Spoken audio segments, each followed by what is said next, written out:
Season 4, Episode 7, Fiel Sahir, Indonesia and Indonesian.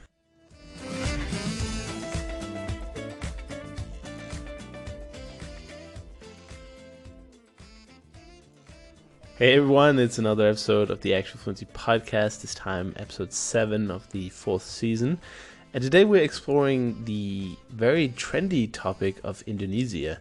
And at the current Polyglot Gathering, it was a very trendy language. A lot of people are learning it. And also because the Polyglot Gathering in Berlin is located right next to the Indonesian embassy, where they also had an Indonesian food festival this year. So a lot of people were very excited. And I thought, let's hear a little bit more about it because as I am the poster boy for European ignorance, I thought it would be a good idea if I got someone with a bit of knowledge on Indonesia to come on and just explain what the whole culture is about, the language, why people are so interested in it all of a sudden, and reasons for visiting the country.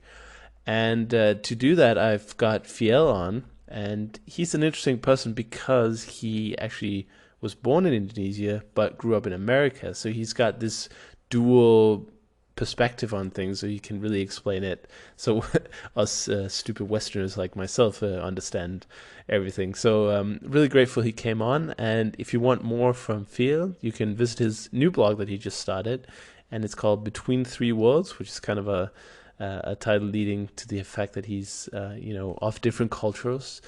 And you can find that on between3worlds.com, and it's the numeral 3. So check that out and enjoy this episode on Indonesia and Indonesian.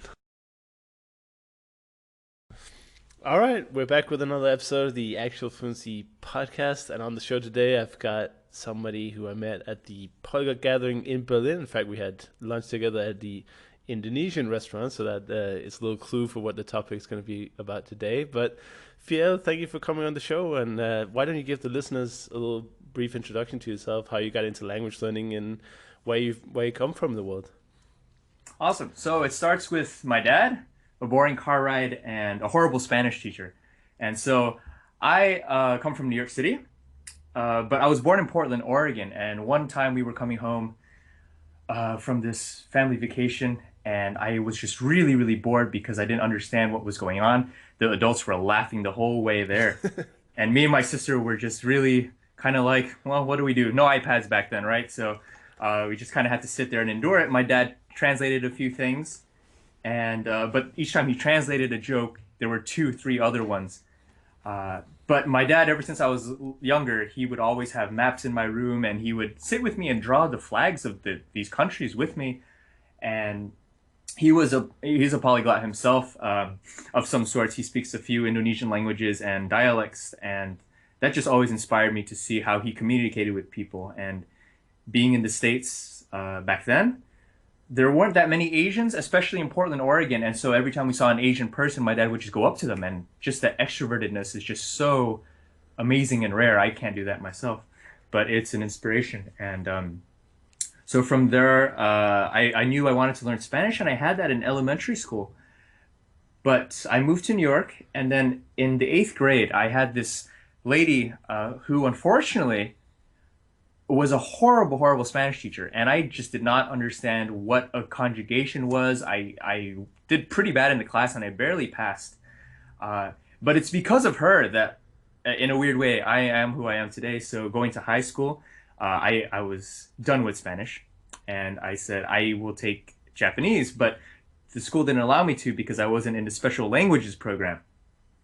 So instead, I went to French, and I had this awesome lady from Ivory Coast who was a passionate teacher, and she kind of instilled in me. And when you get in your first year of high school, I don't know how it is for you guys in Denmark, but when you go in your first year, you're really excited and you just go all out and try to do everything that the teacher tells you to. And so that's what I did. I brought Paris to my bedroom, and as an American, Europe is this sort of distant place that only rich people go to for some reason. For a lot of people, it's just really interesting. And especially because being a child of immigrants, whenever your family has money, where does it go? It finances your trip to visit your family back home.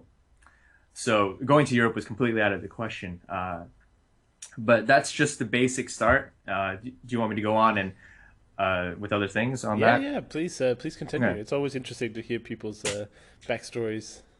Sure. And so one year I decided, hey, I want to go travel the world, but I'll have to do it on scholarship. So I found this travel organization called Putney Student Travel, and it's a travel organization for young students in middle school and high school that you can still check out today. And they had this trip to France that I was interested in.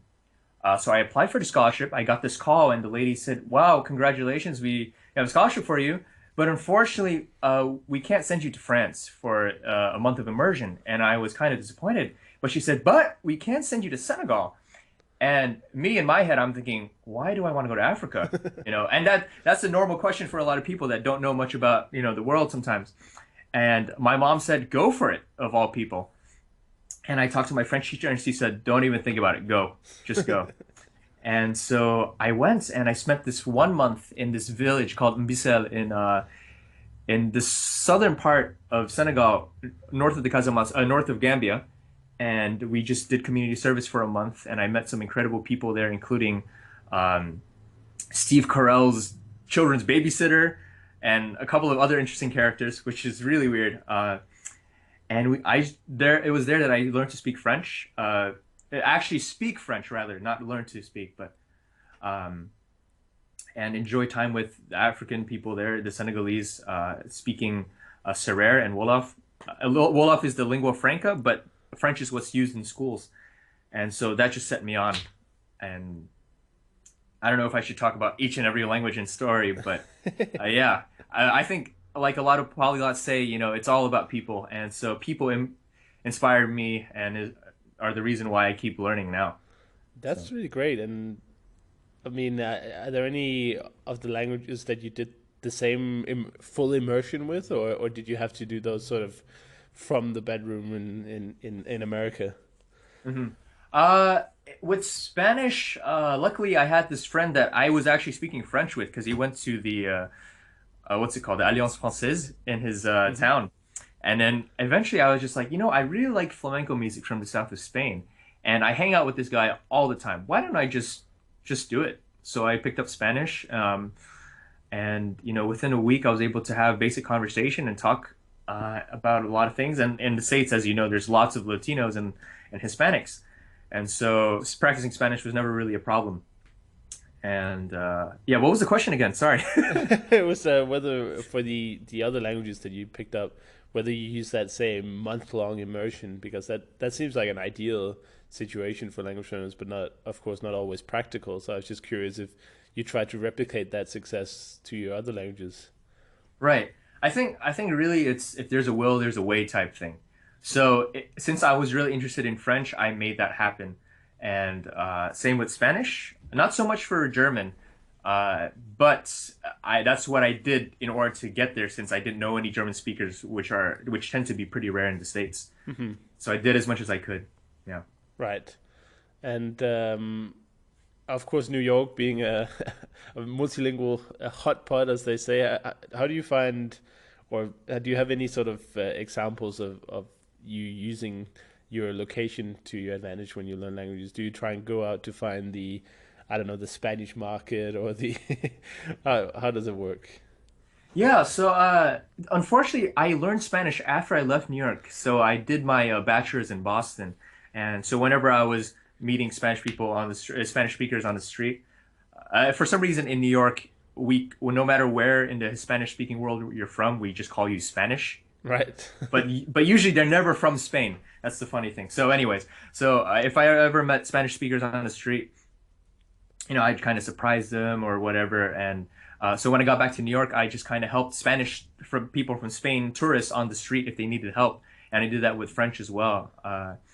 With Indonesian, my family, so my dad's a pastor and he has this church in New York and it's an Indonesian church. And so I got to practice with the adults, um, and just meeting other people in general. If I met people on the street, I'm always interested in where people are from. And so I just use every opportunity, even if I didn't speak their language. That's cool. And did you learn Indonesian when you were a child, or did you have to do that later? Oh yeah, so going back to the whole car ride story, I think I was about maybe 9 or so, and that was 2011.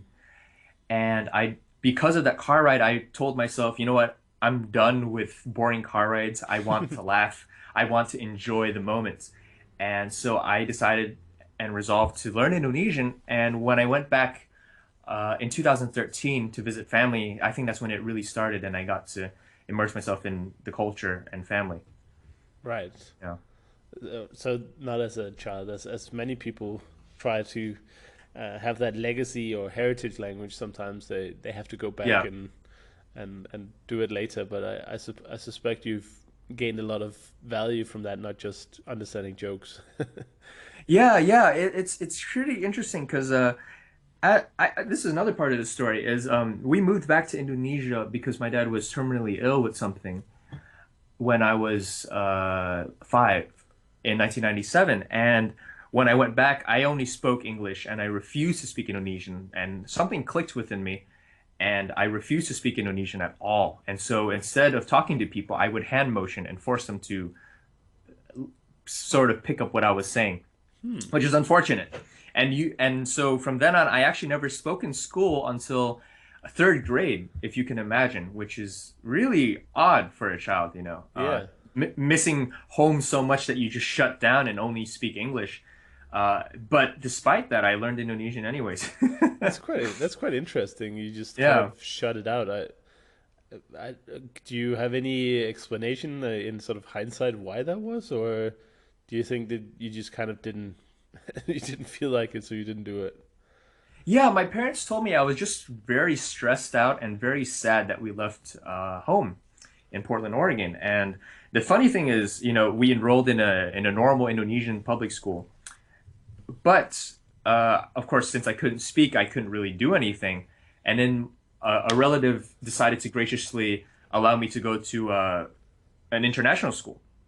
But when we went there, instead of wow, it's the American kid, it was teacher, why his English so funny? And so, as an American, you're just like, oh, what is my language? Um, but yeah, the other thing is that in the States, growing up as an Asian immigrant kid, you kind of get ashamed of your culture sometimes because you might eat different food or people will say, "Well, what language are your parents speaking?" It sounds really funny, And when kids are kids, they make fun of everything, and so uh, yeah, it was kind of Of like, course. and amongst the immigrant community, from my observation, the people that are able to keep their heritage language are people from Spanish-speaking countries and Koreans. Something to do with just the pride that they have for their country, which Indonesian children do not have apparently, because the reason their parents are there in the first place is because of the Suharto regime and other things. Right. And so when they talk about things that make them happy about being Indonesian, it's usually about food and music that these children have no connection with whatsoever. And so it's kind of like you have to work for it yourself. And I think as kids and as people in general, we don't like to work for things, unless we really want it. And that's true of language learners in general. Right. So you expected to go into this international school as kind of like the star of the school and the special one, and then it turns out Right. you were indeed the special one, but in a Yes. different way. Yes, exactly. Yeah, I even had a psychology test and they tried to get to speak to me in English and but I finally cracked it in the States, and even though it was already English speaking, I finally was able to get out of my shell and talk to people. Right. Well, at least something good came out of that Yeah, experience. yeah. Yeah, no, I mean, imagine if I stayed back there, I would probably never speak Indonesian at all. Right. Yeah, you just refuse to speak at all. Hmm. No languages at some point. Uh, Yeah. that's interesting. And how did you find out about sort of the polyglot community and the event in Berlin, as I talked about in the introduction, and decide to come over and or you know visit the A&O hostel, the glorious A&O hostel.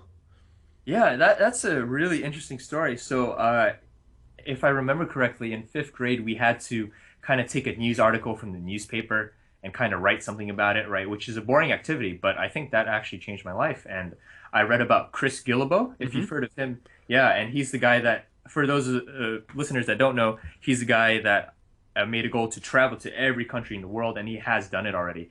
And through him, I found out somehow about Benny Lewis, if I'm not mistaken, and it just went on downhill from there. Right. He's I mean, Portland. uphill or however you would say it. Yeah. He's a Portland guy too, isn't he? Or am I Yeah, he is mistaken? actually. Right. Yeah. Interesting. Yeah, yeah. The uphill downhill.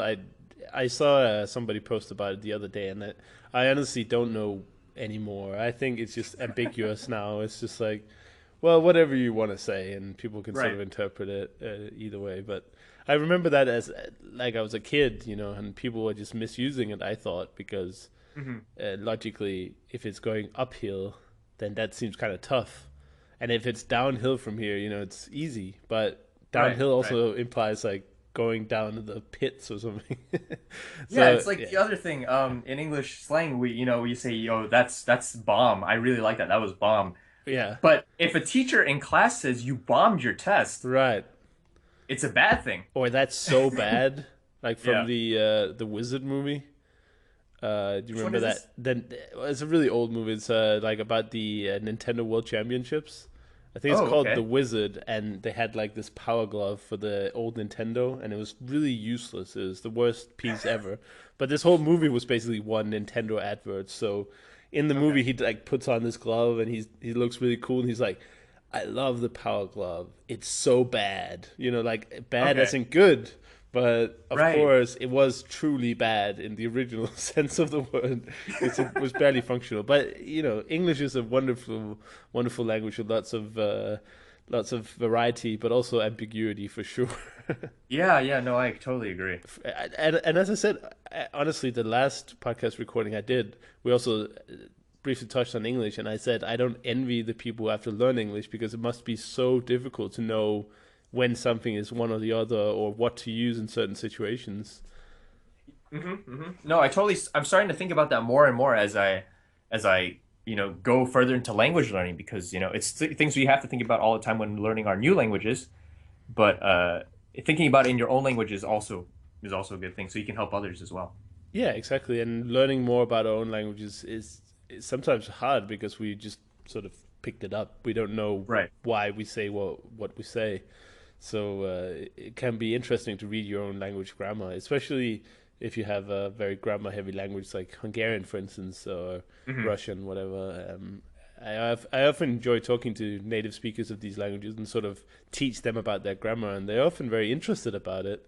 They've obviously never heard of it because they just know it sort of naturally. So it's a struggle for us, but for them it's kind of it's a fun little thing to hear about sometimes. Right, right, right.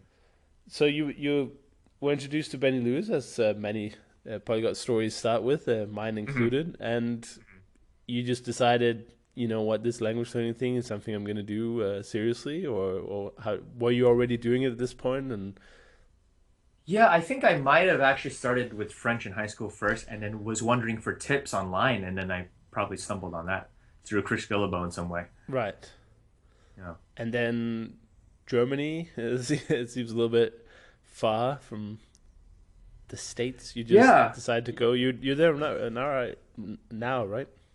yeah, yeah. I never actually ever planned to learn German. It's not a language that was on my to-do list. But so for those that are listening, so I'm a classical guitarist, and I went to the New England Conservatory of Music, which is a really posh name, but in Boston, and it's about 5 minutes away from Berkeley College of Music. And so my guitar teacher there is Elliot Fisk, the last student of Andres Segovia, and I was talking with him, and I said, I don't know if I should keep going with music, and if I should, what I should do. And he said, why don't you go study with this guy named Joaquin Clerch, a Cuban, his protege from back in his days, and he teaches and lives in Düsseldorf in Germany. And so, sure, lo and behold, Joaquin comes to the Boston Guitar Fest, which I was the social media coordinator for a bit. And I had a lesson with him, and he said, "Well, all you got to do is learn German left." And a few other steps in between with a wonderful, gracious relative deciding she wanted to help with finance my education here. I'm here. The long story short. You made it, and Yeah. that's why you could make it easily to the gathering as well. Yeah, Yeah, in an odd way, I didn't actually speak any German when I was there. I just felt, I don't know if other people felt this, I'd like to hear these comments, but when I got to the gathering, I just basically spoke in English the whole time because I knew there was a limited amount of time and I wanted to get to know people in the Yeah. best way I could.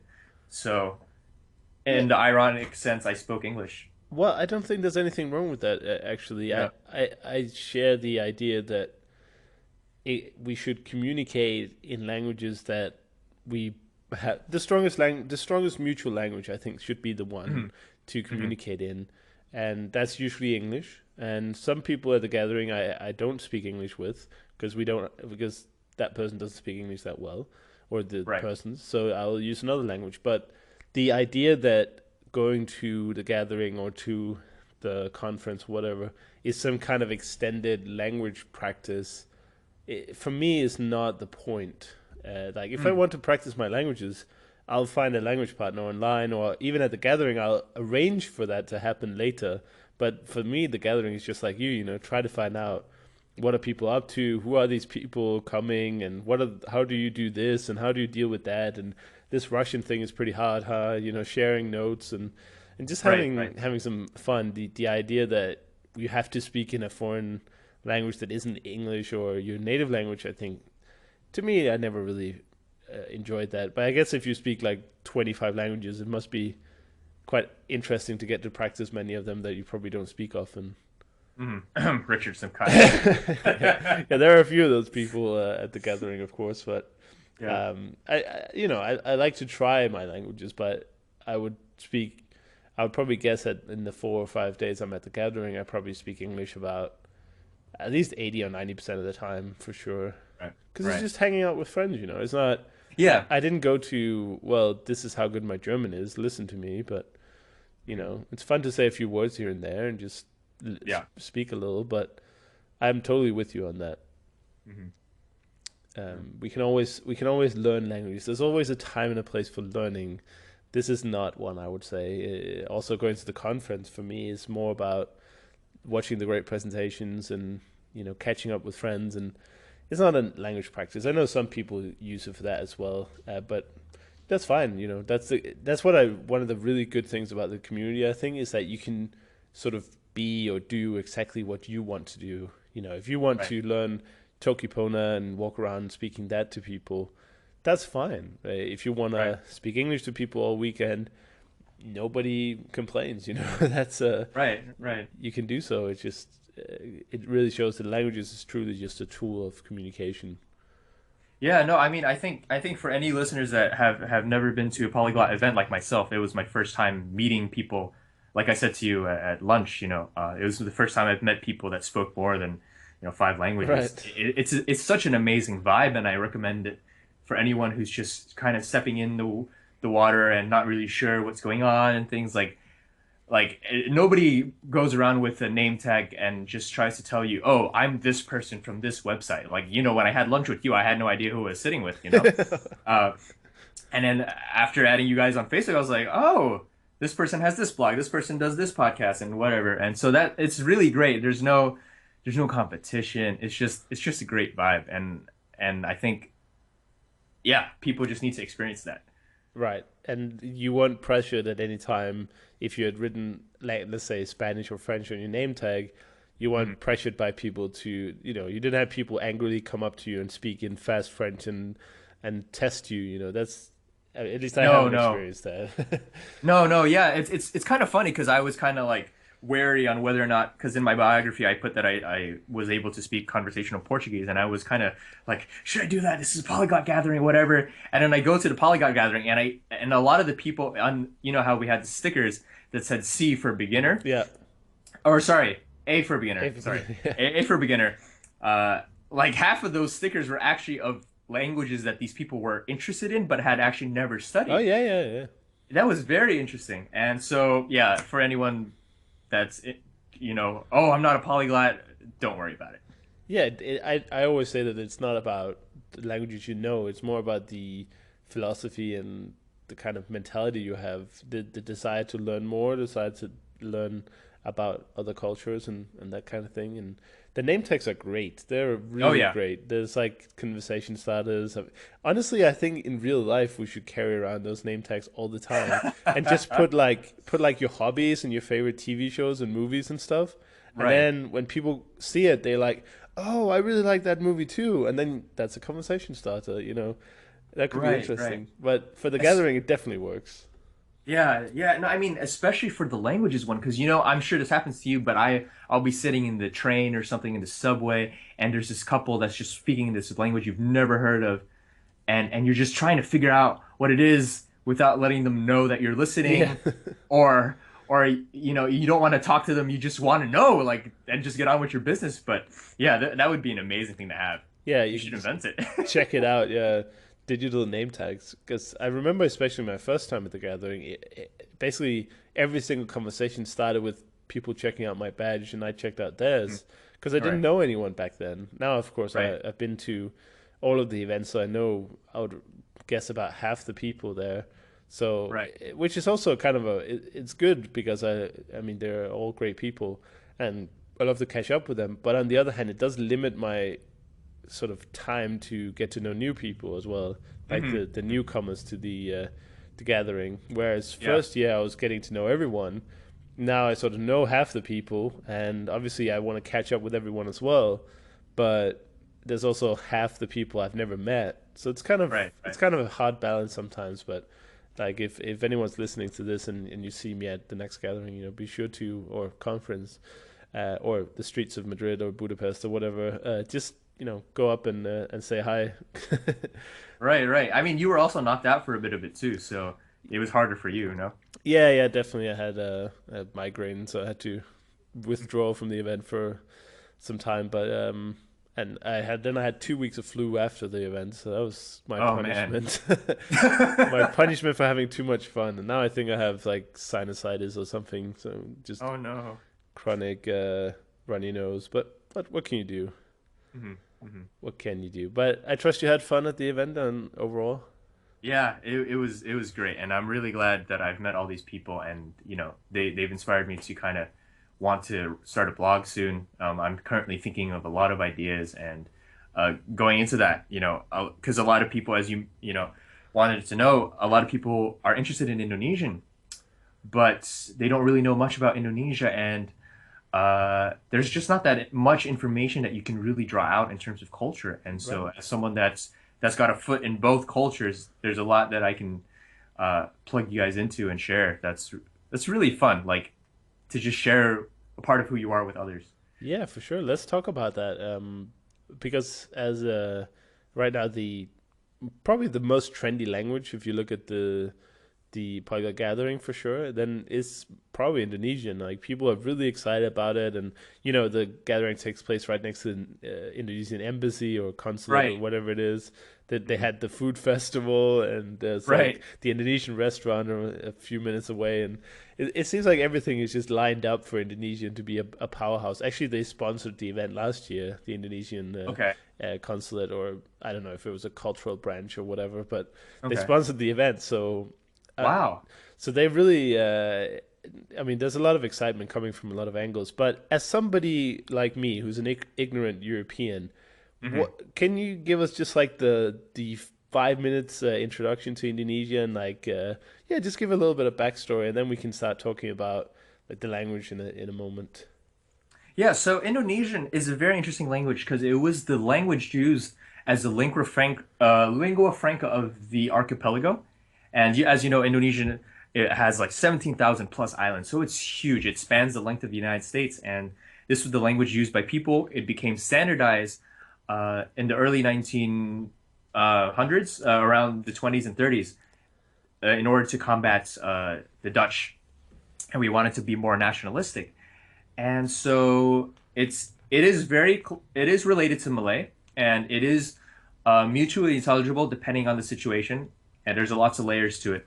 And why people like it a lot is because it has a reputation of being very easy.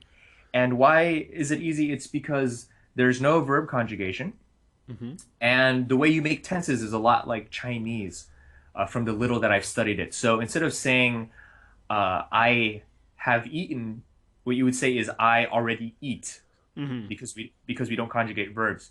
And it's a cute language. Some people that I know, some friends, they like to say it sounds like minions from Despicable Me, and a lot of people get confused and think it's an Indian language of some sort, but my face is like Chinese, so they get even more confused. Uh, but yeah, so the main reason why it's a trend is because it's reputed for being easy. Oh, really? Yeah, So yeah. people want to add one. Yeah, yeah. And so I agree and don't at the same time in that sense because I want people to have a why. I want people not just to have something for themselves, but have something that they can share with the world because Indonesia needs people that are like us, people that are educators, that are passionate about the world and culture and want to see human flourishing. And, like for instance, I was sharing about how my niece lives in the island of Sumatra. And last year we had the Southeast Asian haze, and she was one of those affected. And so this little 3-year old, saw a picture on Facebook from my cousin. She had a face mask on for her birthday, and so this is why we need you guys, to care about Indonesia because we need people that are educated, willing to educate Indonesians about environmental care, educate Indonesians about, if you're a big fan of like orangutans and rhinos and elephants and things like that, wildlife, Indonesia is one of the best places that needs help, um, Right. and because Indonesia is really rich culture. Okay. Can you give some examples of the culture? Yeah, so Indonesia, as I mentioned, has 700 different languages and dialects in between. We have over 300 different ethnic groups. And so, yeah, there's people. Now, Indonesia is about 90 or so, 80 to 90% Muslim. And so it has the world's largest Muslim population. It is the fourth most populous nation in the world Oh, after wow. the States. Yeah. So there's a lot of things that people don't know. And that's a good thing because that's why you're listening to this. And Exactly, yeah. yeah. And so what is so great is that because of all these languages, and even though the majority is Muslim, they have different foods. And Indonesia is a huge culinary place. And so if you are a foodie and you are listening to this, Indonesian food is quite underrated. And restaurants, there's not a multitude of restaurants in the world that outside of Indonesia that sell Indonesian food. Usually in the States, for instance, there's lots of Malaysian restaurants, Hmm. and I don't know why that is because there's less of them than us. But yeah, regardless, we have tons of different food, um, such as if you're vegetarian, we don't have very many vegetarian dishes, but Kirsten Cable, she really enjoyed gado-gado, which is a salad dish. Yeah. And gado-gado means mix mix, and as I mentioned, and so what it has is it has tofu, bean sprouts, mung bean sprouts, salad. It's just an awesome mix of everything. And we have beef and lots of beef, lamb, rice, you name it. It's a mix of Chinese and Indian cuisine at times. So if you like either of those cuisines, Indonesia's you know got both of that. Malaysian cuisine, Singaporean cuisine, Bruneian cuisine is also very similar to ours, obviously because we're all neighbors. And yeah, so if you've had Indian or Chinese food, I highly recommend that you find a place near your neighborhood. Right. And Yeah. go for the nearest Indonesian if available. Right. So a lot of people are learning this language. You said that they were learning it because it was easy and because it was trendy. Of course, I mean you can't deny Mhm. a certain Right. bandwagon effect. But Hmm. what what do you think about this sort of trend in the language learning community that we're just kind of learning languages for the sake of learning it? Hmm. Do you think that the people who learn Indonesian just for the sake of it would actually go visit Indonesia at some point, or go, I don't know, eat the food or try to make it themselves, or something? Or do you think that you're just kind of adding one and it doesn't really mean much? Hmm. Yeah, I don't know. I think that's kind of hard. Because there are people that have been once and then have never been again. And so, yeah, I think there's like a vibe of people that are learning it just to learn it. Because when I speak with them, they tell me that they speak Indonesian, and so I talk with them, and then after a while they kind of get lost, Right. and they're not really sure how to go on with the conversation. But I'm sure there are those passionate. It's hard to find those that unfortunately, Maria Weidner was also having a problem with this because she teaches Indonesian, and an Indonesian teacher is a very hard job to have, because we have this dichotomy between the two divisions of the Indonesian language, which are Bahasa Baku and Bahasa Sehari-hari, meaning the standard Indonesian and daily Indonesian. And so standard Indonesian is kind of like what we use in the media, what we use for communication, for letters and things like that. So it's kind of like MSA, Modern Standard Arabic, and the Arabic dialects of each country. Sure. And so you can understand these, but you wouldn't actually speak in them.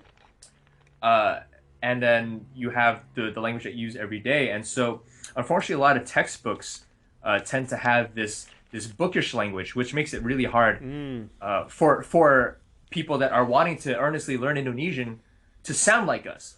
And so, yeah, when we try to talk with them, it kind of makes it a bit hard for them because we sound totally different. Yeah, I can see that. And yeah, a lot of people were asking me for resources on what they should buy, and the book I've seen that I haven't seen many resources, but the one me and Maria both agreed on was the Asimil course.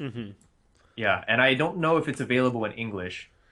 They try to teach the sort of street Indonesian that people actually use. Yeah, it's kind of a mix, because it's hard to do both, because when you write a book, it has to be in that language, kind of. and so if you're not writing it in that language, it kind of makes it kind of feel funny. Yeah. But there are people that write completely informally, and it's just really hard to explain. Yeah. Well, thank you for introducing it anyway. I had no idea that there were two languages like that. That you had a very different spoken language to the written languages. For many Europeans, this is a complete foreign concept, and yeah. the only reason I'd heard of it was because of the Arabic situation, which I didn't know about, 2 years ago either. I just thought, oh, Arabic is Arabic, right? But right. Yeah, and I heard from Stuart J. Raj that in Thai it's the same thing. And there's this one photo that people have been posting on Memrise and Italki, I think on Facebook I might have seen, of Javanese, which is one of the languages on the island of Java in Indonesia. And Javanese has 3 different levels. It has high, middle, and low. Oh wow. I think that has to do with the past and the different caste systems. Now the caste system isn't used in Java; it's used in Bali, but not even. It's just kind of a formality. But in Asian cultures in general, we have this huge hierarchy of respect. Sure.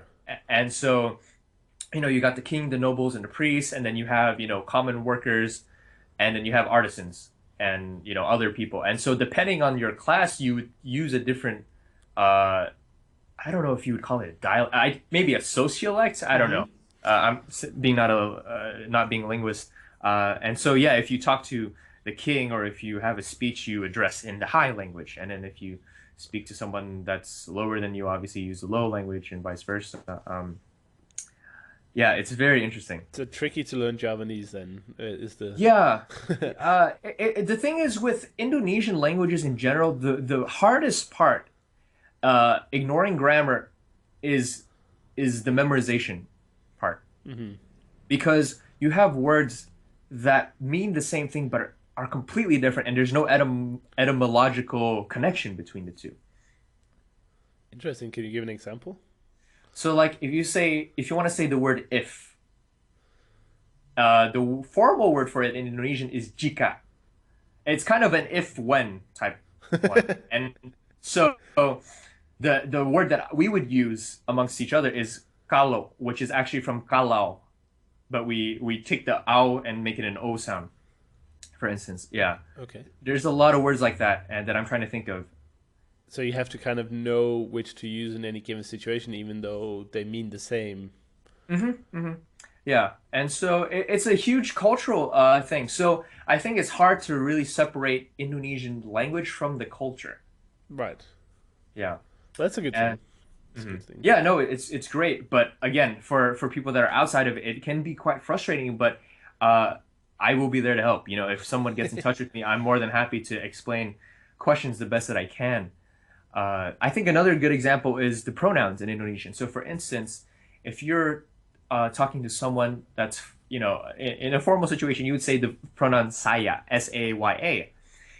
But if you're talking to your friends, you would probably say aku. If you're no, sorry, not friends, but rather people that you're more on a okay level with, you would say aku. But if you're talking to like really, really close friends, there's a whole different new pronoun that comes from Hokkien Chinese, gua. So you have saya, aku, and gua, which are used for three completely different Right. parts. Yeah, it's very interesting, So there are but some you can get the hang of complications. it. Yeah, yeah. Well, it's not too bad. I guess the thing with easy languages is they compensate in other areas. Like Hmm. Hmm. you might not have verb conjugation, but then you have five ways of saying you, and that's it's a sort of balance, I think. Right, right. And no, it actually makes it a lot of fun. Now, the great thing is that, so for me, for instance, if I was to mess up in something, I would get in trouble because I should know better. Because unfortunately, blessing and a curse in disguise, I tend to have no accent when I speak Indonesian. So when I make a cultural faux pas, uh, it's kind of like, whoa, what just happened? Right. But for someone, so here's a word that is really fun. Indonesians love this word and they use it all the time. It's called the word is bule, which means a white foreigner, specifically white. I don't because apparently the word bule comes from the word for albino in some form. And so if you are a bule, you get away with everything. Right. So that's the cool thing. So for those of you that are kind of like, oh my God, this is too much. I can't deal with this. I thought Indonesian was easier than this. Don't worry, because you have literally a get out of jail free card. And Indonesians love people that can even like I've seen this happen. If you say, let's say, you don't know any Indonesian, but you say the word "selamat pagi," which means good morning. Indonesians will freak out and swear to you that you speak Indonesian. It's very interesting. That's great. Yeah, it's great, and that's all you can say. But people tell you speak the language, and you get your ego boosted. Yeah, great support system there. Yeah, That's yeah. great. So, what would you recommend? Or maybe I should start with asking a different question. If there's so many languages and it's such a big country, Hmm. and let's say I learn Indonesian at home, I have a good tutor, I do learn how to speak the informal language as well, the sort of the real language. Would I have any trouble going across the country and no, like would I actually be able to understand everyone or be understood by everyone? Hmm. Yeah, because they can switch to the standard. Okay. The standard meaning the standard of the daily. Now, an interesting point is that in different parts of the country, they do have their own dialects of the daily Indonesian, Wow.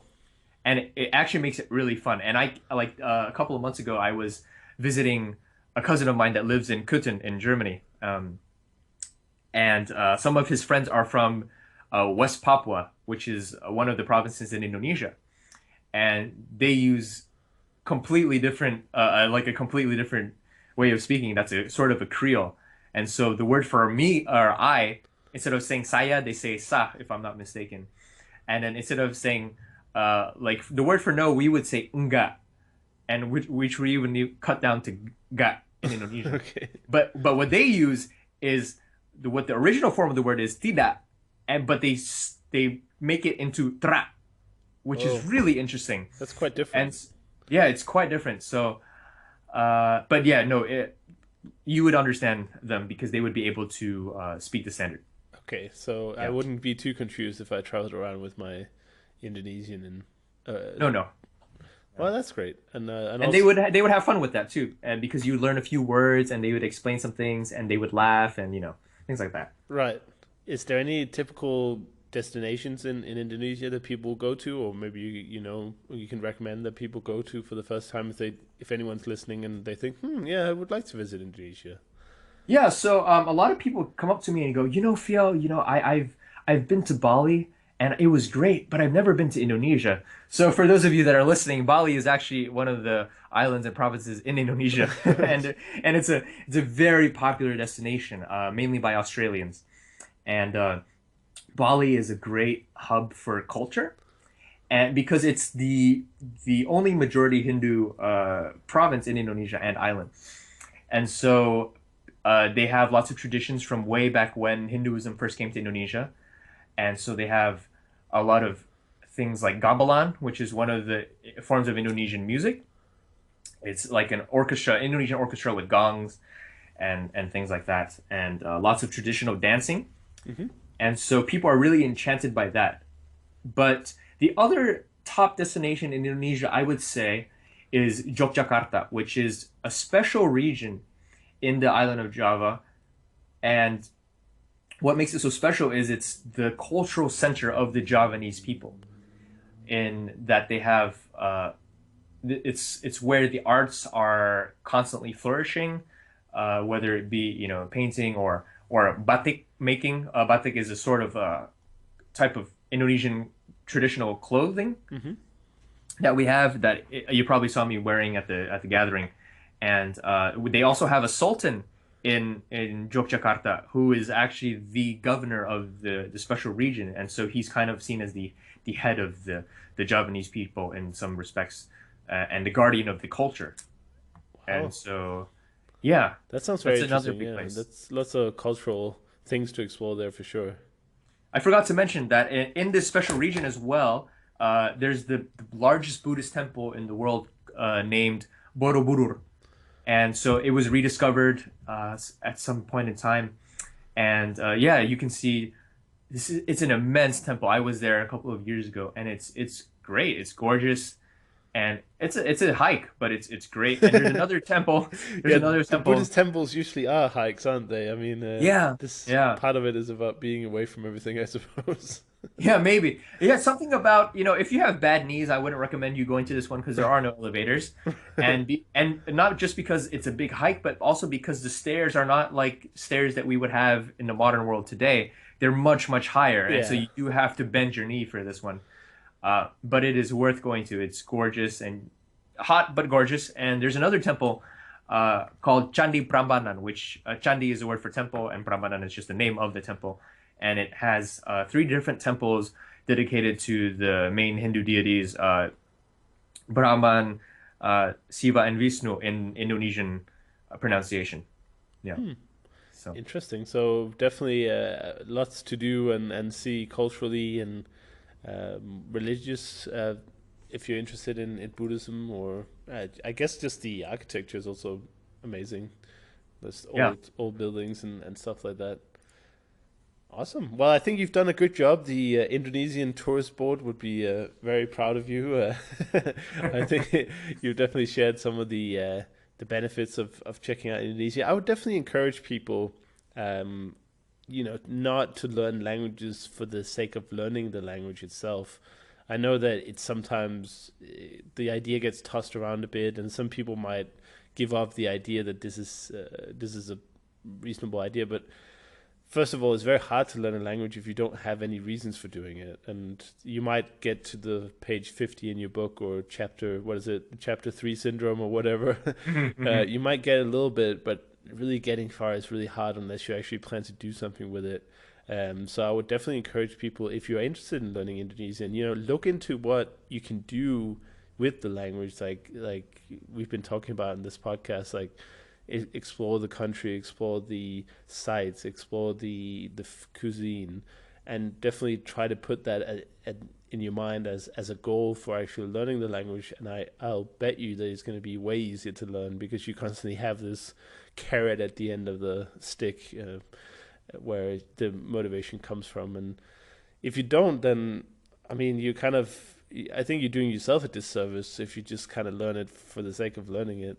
Would you agree with that? Mhm. Yeah, I mean, because you're just kind of ignoring the culture and the people, we want to know you. We want to get to know you, and we want you to impress us.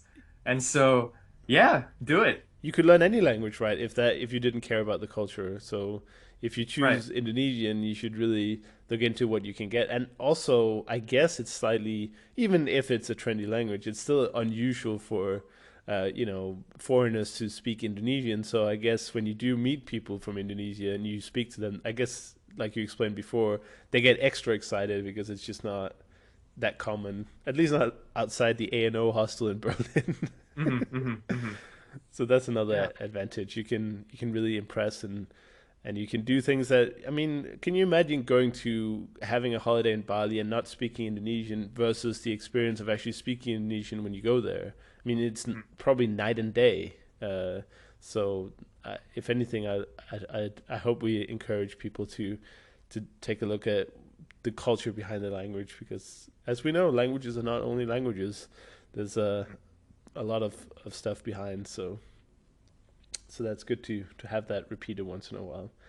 But what's next up for you? Are you gonna travel anywhere in the future? Are you gonna check out the conference or the symposium in Canada? Yeah, I'm hoping to be at the conference. It's a very high probability. And But in terms of travel, I'll be in Spain in July for this guitar festival, and then kind of exploring the heartland of the guitar and where the guitar came from. And so, yeah, I've been to my colonial homelands of England and the Netherlands, but time to go to where my instrument's from, you know? Sure, that sounds really cool. Where in Spain are you going? So it's going to be the festival's going to be at a small town called Petrer, and then I'll be going to Granada and a few other places around there, and just exploring the Andalusian culture because it's completely different, and the way they speak is, I think, phenomenal, and their music is also just great, you know, and Right. it's flamenco music. And so here's another mythbuster: is that a lot of people think, you know, flamenco is just kind of this lady with a skirt with polka dots on it and a fan, you know, but the thing is, flamenco music was created. I hesitate to say thanks, but thanks to Queen Isabella and her banishment of the Jews in 1492. And because when that happened, kicking out of the Jews and the Arabs, the people that were left were the Gypsies, and they were the keepers of this music from the Jews and the Arabs, and they developed it on their own. And the history of flamenco is just constant suffering, and it's kind of all they sing about. Right. And it's just really powerful to hear these people. It's sort of the blues of Spain, if you want to look at it that way. Yeah. That's cool. And And you're gonna practice your Spanish, of course, and use it to yeah. get around. And I suppose the further away you get from the big cities in Spain, the less English you'll find as well. So having that Spanish will be really essential, I suppose. Yeah, no, I think, yeah, I totally agree. Awesome. And what kind of language projects are you looking at in the near future? Do you want to learn any new languages, or are you just looking to solidify what you already know? Right now I'm learning Portuguese, and this is a weird thing. It's kind of like a first world polyglot problem, but I never learned a language simply just because I liked the sound of it and I wanted to, without the needs of school. You know, Spanish, you know, was because I had a friend and, you know, I liked the music, but Portuguese I just simply loved the way it sounded, and so, you know, you can only learn so many with the time we've got. Other than that, Sure. I really really like Dutch for some reason. I know a lot of people are just like, you speak German and you like Dutch. What's going on? You know, I don't. I'm trying to think of the way Germans say it in German, but a lot of Germans will tell me, you know, Dutch is like, it sounds like throat disease. Right. And they mean it in a humorous fashion, of course. But I might want to. I want to learn Mandarin at some point because my grandfather was adopted, and so he grew up in China, Oh wow. from Indonesia, and so it's his mother tongue, and I want to connect with him on a deeper level. You know, the whole Nelson Mandela quote Sure. thing, and so, but that's, who knows what will happen. You know, being a musician, you got all this music to learn and all these people to deal with, and you know, music is kind of a slippery thing. You just never know. You can practice for hours and hours, and it'll come out on concert. It could be your best, it could be your worst, and it's kind of like gambling, unfortunately. Well, that definitely sounds interesting, but I'm sure you can use some of your, I mean, your musical skills are transferable to your language skills and vice versa, I suppose. Yeah. Oh yeah. Where you Oh can yeah. use your pronunciation for music, but you can also use kind of like the study process to learn new songs. And I don't know, I'm not a very musician, so I don't know any of the words, but like the way you hold the stuff, and you know what I'm talking about. Yeah, no, I totally agree. I mean, I talked about this at the gathering as well, and the hope is that I'll get to do it again at the conference. But so that's a huge topic, and so there's a lot of divisions to that, and I think the most important thing I take away from it is to learn how to practice or how to study, because a lot of people, you know, we just go over the same thing over and over. Sure. Or, sorry, this is a really popular thing that musicians and language learners do alike, is language learners, for instance, will, let's say you're introverted and you don't really like talking to people, so they'll just read a book. But the hope is that by reading this book 30 minutes a day, next month they'll be able to go to the store and order something, Right. and unfortunately it doesn't work that way. Now with music, we play a piece like, over and over from beginning to end, and the same thing. We hope that one day we'll just be able to play it on the stage. But the truth is, you have to find exactly which note is giving you the problem, so you can fix all your mistakes. Because if you practice what you're good at, you're not really doing anything. That would be like an American Right. practicing his English. No American goes around practicing his English. Right. Yeah. But that's also why I think that speaking a language is not, you don't learn much from speaking. You're more sort of cementing what you already know. Right. So, Yeah. hmm well, a lot of people will say, "Oh, I'm gonna do a lot of speaking practice to learn whatever language insert here." But the Right. truth is, I think, is that you do the bulk of your learning in any language is gonna come from the desk time. When you sit down, it could be with a tutor as well, but mostly when you sit down and bury your head in a book, or actually go on to use your flashcards or any kind of intense learning like that. I think hmm that's when you learn stuff, and then when you go to actually speak it, that's more of a reinforcement and more of a, you're practicing what you know, you're putting it to practice. But I don't think you don't learn much. I certainly don't learn much Hungarian by going down to Subway and ordering my sandwich, that, because I know everything. But it, Right. it does help me to get confidence, and it does help me to, I guess, again, solidify the memories and make them stronger, so I don't forget them. Exactly. No, I completely agree. Yeah, Yeah. well, I'm looking forward to your talk on the, I guess you can call it the interplay between music and language learning. That's very interesting. If people are interested, before the conference, I talked to Shannon Kennedy, who's a jazz musician and also a polyglot. It was the first episode of this season, so if you want to listen to a musician talk about what she has used from music into language learning, you can listen to that.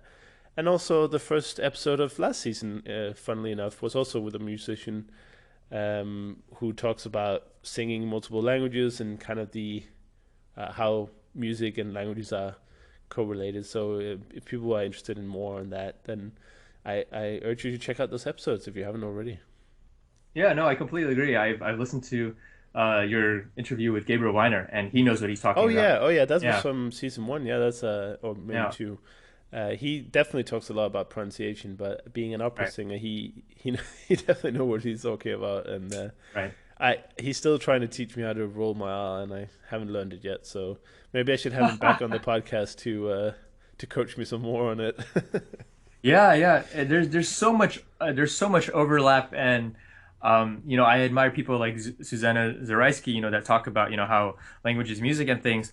But the thing is, when it's like I completely agree. But when you're a musician, I think she is of some sort, but she hasn't touched upon this. So more than you just using songs to help you learn a language, there's a lot of techniques that we as musicians use in what we do in order to learn languages as Yeah, well. That Gabriel can tell you about idalsa.